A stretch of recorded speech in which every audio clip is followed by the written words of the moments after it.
Hello! This is Victoria Fox, and this is my video commentary for the movie Breathless. This movie is known for its unconventional film techniques and its thought-provoking existential themes. Here, I will discuss the use of literal and metaphorical illusions in the film and the existential applications of illusion and nihilism.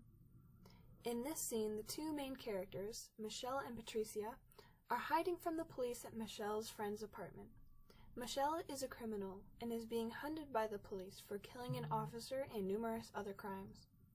Patricia has just returned from calling the police and giving away Michelle's location. Throughout the film, Patricia has been conflicted over her feelings towards Michelle.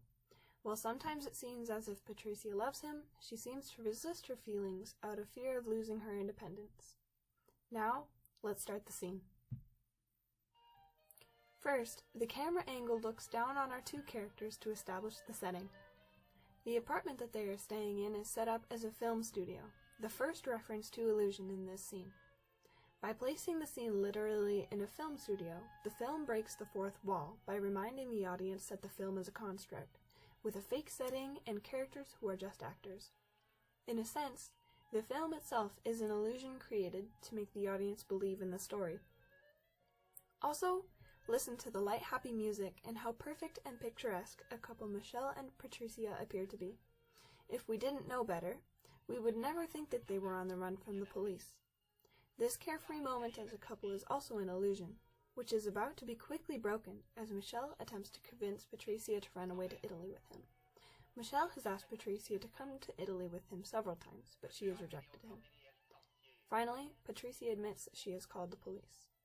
Watch Michelle's reaction carefully. Notice how the sudden crescendo of the music and the violence crashes through the illusion of the idyllic couple. The rough camera angle cuts, bringing the viewer out of the movie too, pulling back the veil on the movie at a very critical moment of the film. There are two elements of existentialism that we can draw out of this scene. First, the cinematography itself can be seen as a metaphor for nihilism.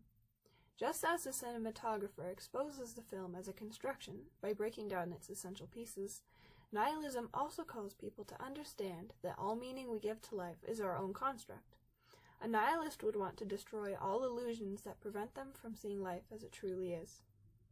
The second element of nihilism we see in this scene is a callback to an earlier event, when Michelle and Patricia play a life-threatening game where Michelle threatened to choke Patricia if she did not smile. One nihilistic theory suggests that life is inherently meaningless and that the only way to shrug off the fantasy of life is to die. In the earlier scene with the choking game, Patricia did smile, revealing that she is not a true nihilist. However, Michelle appears to have several nihilistic tendencies. Let's go back to that scene in the film and examine the choking game. In this scene, Michelle is the one to instigate the game, and Patricia plays along at first. This scene mirrors the plot of the film, where Michelle introduces nihilistic ideas to Patricia, who plays along at first, but ultimately shies away from embracing Michelle's perspective. They're both toying with the idea of death, but Michelle actually appears to hesitate here. This reveals that either Michelle knows Patricia isn't as devoted to nihilism as he is, or that Michelle believes that death isn't the answer to nihilism. Okay, let's go back to our original scene. This time, pay careful attention to the sudden jarring camera angle cuts and Michelle's move to choke Patricia. These two elements, revealing that the cinematography is just an illusion obscuring the truth, and the subtle callback to the choking game, are two examples of the subtle nihilistic themes present throughout the film. Continuing on, we see that Patricia still appears conflicted despite having already called the police. The camera follows Patricia as she tries to explain her thoughts to Michelle, and shows that she is quite literally talking herself into circles by trying to convince herself that her decision was the right one. Throughout the film, Patricia has been unsure about her love for Michelle. Patricia wants to be independent, but she also seeks his affection. Patricia faces a choice: run away with Michelle and abandon her independence, or cut her ties with Michelle and give up on her feelings for him. Neither choice is clearly correct, and thus it seems that Patricia is looking for some objective truth to guide her decision. Notice this line of dialogue: "As I am treating you badly, it proves that I am not in love with you." By treating Michel badly, or by turning him into the police, Patricia reasons that this must mean she does not love him. However, Patricia is still conflicted. By trying so hard to convince herself that she does not love Michel, the audience sees that a part of her must still be in love. Her continued confliction shows that her reasoning is just a self-deception. Patricia could not reconcile these conflicting components, and so she had to delude herself in order to make a decision in one direction or the other. To Nisha, living under any self-deception would not be the way to live a healthy life. If she had taken a nihilistic perspective instead and realized that there is no objectively right path, Nisha would argue that she could tear down the illusion and admit that she does love Michel, while trying to find a path that does not rely on self-deception.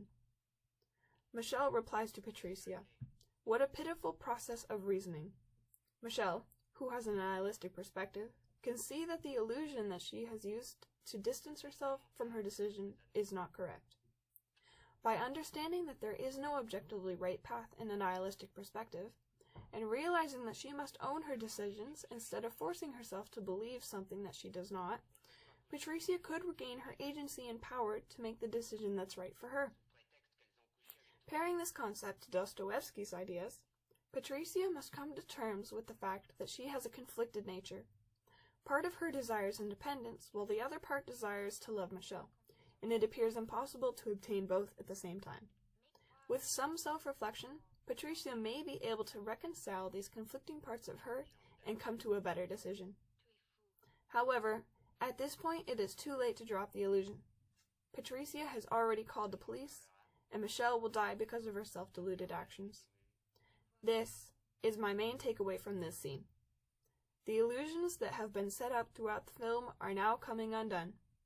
In the same way that the cinematographer slowly unties the elements of film to show the audience how constructed it is, Patricia's self-deception unravels as she tries to rationalize her decision to call the police. As one of the final and unresolved scenes in the film, the ending leaves the viewer with many questions. Will Patricia continue upholding the illusion that her actions were objectively good? Or will Patricia finally deconstruct her illusion and adopt a nihilistic perspective?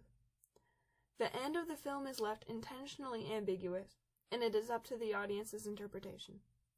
Patricia's development through the themes of illusion and truth adds significant depth to Patricia's character, while also exploring the role of illusion in nihilism and existentialism. Again, this is Victoria Fox, and thank you for watching my film commentary for the movie Breathless.